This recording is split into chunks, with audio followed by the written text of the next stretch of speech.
কারিগরি বোর্ডের 5,000 জাল সনদ চিহ্নিত করা হচ্ছে। এসব সনদ যারা নিয়েছেন তাদেরগুলো বাতিল করা হবে বলে জানিয়েছে বোর্ড। চলতি মাসের মাঝামাঝিতে কারিগরি বোর্ডে আসছে ব্যাপক রদবদল, এমনই আভাস দিয়েছে শিক্ষা মন্ত্রণালয়। এ নিয়ে আলোচনা করতে তেজগাঁও থেকে আমাদের সাথে যোগ দিয়েছেন বাংলাদেশ পলিটেকনিক শিক্ষক সমিতির সাধারণ সম্পাদক জিএম আক্তার হোসেন।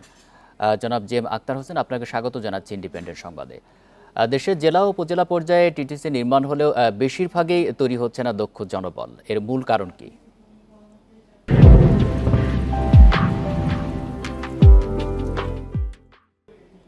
আসলে টিটিসি গুলোতে যে অবকাঠামোগুলো হয়েছে, এখানে প্রথমে ইনফ্রাস্ট্রাকচার গুলো করা হয়েছে, কিন্তু এখানে আমাদের যে শিক্ষক দরকার, সেই শিক্ষকগুলো আমাদের পর্যাপ্ত নেই। তবে সরকার ধারাবাহিকভাবে বিভিন্ন মানে 12,500-এর মতো পদ কারিগরিতে সৃষ্টি হয়েছে, এবং সেইটাতে ধারাবাহিকভাবে পদ শিক্ষক নিয়োগও দিচ্ছে।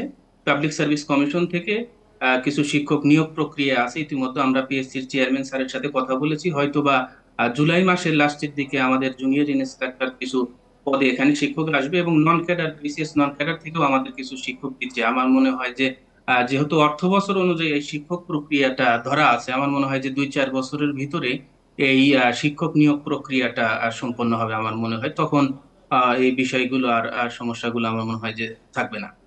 আপনি শিক্ষকের অভাবের কথা বলছিলেন, কিন্তু যারাই রয়েছেন তাদেরও তো দক্ষতা এবং উন্নত প্রশিক্ষণের অভাব রয়েছে এমনটি বলা হয়। এই বিষয়টি একটু বিস্তারিত বলুন। জি, আসলে আমাদের বর্তমানে প্রায় মানে 85%-এর মতো, বা এটা কাছাকাছি এই শিক্ষক পদটা শূন্য। আসলে আমরা যেদিকেই করতে চাই, শিক্ষকদের তো অবশ্যই প্রযুক্তির ক্ষেত্রে অবশ্যই উন্নত যে প্রশিক্ষণ, সেটা সবসময় এটা প্রযুক্তিটা সবসময় আপডেটেড হচ্ছে। এই জন্য আমাদের কিন্তু সবসময় প্রশিক্ষণ শিক্ষকদেরকেও মানে আপডেট থাকতে হবে। সেটার জন্য আমাদের উন্নত মানের প্রশিক্ষণ সবসময়ই প্রয়োজন, কিন্তু শিক্ষক স্বল্পতার কারণে সে বিষয়টা আসলে হয়ে আসে না। আমার মনে হয় যে আমরা আগে আমাদের শিক্ষকরা কিন্তু জার্মানি, জাপান সহ বিভিন্ন দেশে প্রশিক্ষণ করতো। এখন এই বিষয়গুলো চলমান নেই, এইগুলো আবার পুনরায় চালু করা দরকার, যাতে শিক্ষকরা, আমার মনে হয় যে ভালো হবে। আর এখানে আরেকটা বিষয় যে জিনিসটা থাকে, যে শিক্ষকরা যে ভালো প্রশিক্ষণ চাইলে অনেক ইন্ডাস্ট্রি এই বিষয়গুলোকে এলাও করে না, বা মানে যদি শিল্প মন্ত্রণালয় থেকে যদি একটা নির্দেশনা থাকতো, তাহলে শিক্ষকরা বিভিন্ন ইন্ডাস্ট্রিতে যেতে পারতো। আমরা যদি সিঙ্গাপুর সহ বিভিন্ন জায়গায় দেখেছি যে কোনো কোম্পানি প্রতিষ্ঠা করতে চাইলে প্রথমে আগে সেই কোম্পানির ইনস্ট্রুমেন্ট বা মালামাল গুলো আগে পলিটেকনিকে তারা দিয়ে রাখে, এবং কোম্পানির 2জন লোক ওই প্রতিষ্ঠানে থাকে, এবং ছাত্ররা ফাইনাল ইয়ারে যারা ইন্ডাস্ট্রিতে যে মেশিনটা চালাবে, সেই মেশিনটাই তারা পলিটেকনিক গুলোতে চালাচ্ছে। ছাত্ররা যখন তাদের কাজগুলো শিখছে, তারা কিন্তু অত্যন্ত দক্ষ হয়ে উঠছে, এবং এটা প্রতিষ্ঠানে ইন্ডাস্ট্রিতে গিয়ে কিন্তু তাদের জন্য এটা কোনো সমস্যা হচ্ছে না তাদের মেশিন গুলো পরিচালনা করা। তো ইন্ডাস্ট্রি গুলো যেগুলো আছে, সেগুলো অনেক সময় ছাত্ররা যেতে চাইলে ইন্ডাস্ট্রি গুলো অনেক সময় অনুমতি দেয় না। এটা গভর্নমেন্টের একটা মানে লিখিত কোনো ডকুমেন্টস বা অর্ডার থাকা দরকার, যে বাংলাদেশে যে কোনো জায়গায় এই কারিগরি শিক্ষায় শিক্ষিত লোক হলে তাদেরকে মানে অগ্রাধিকার দিতে হবে বা জানাবেন, কাজ সম্প্রতি করার জন্য। কারিগরি বোর্ডে সনদ জালিয়াতির বিষয়টি কারিগরি শিক্ষায় কোনো বিরূপ প্রভাব ফেলেছে কিনা?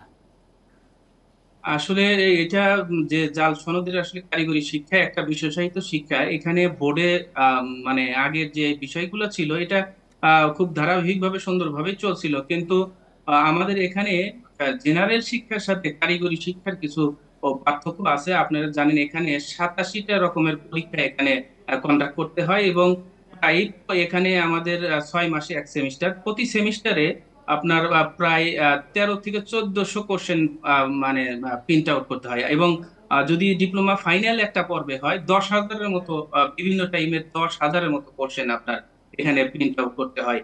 কিন্তু সাধারণ বা জেনারেল ইয়েতে কিন্তু এসএসসি বা এইচএসসি তে 50টার মতো কোশ্চেন থাকে। তো আমাদের এখানে তাহলে বুঝতে পারছেন এখানে কাজের পরিমাণটা কত বড়।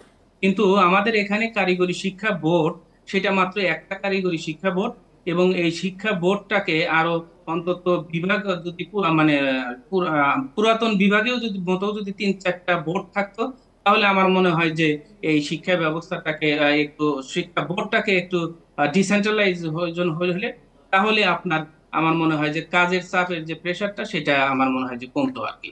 তো এটা অবশ্যই কারিগরি শিক্ষায় মানে আমাদের সংখ্যাটা অবশ্যই বৃদ্ধি করতে নজর হবে। দিতে হবে। জি, জনাব জি এম আক্তার হোসেন, আপনাকে অসংখ্য ধন্যবাদ দিচ্ছি আমাদেরকে সময় দেওয়ার জন্য।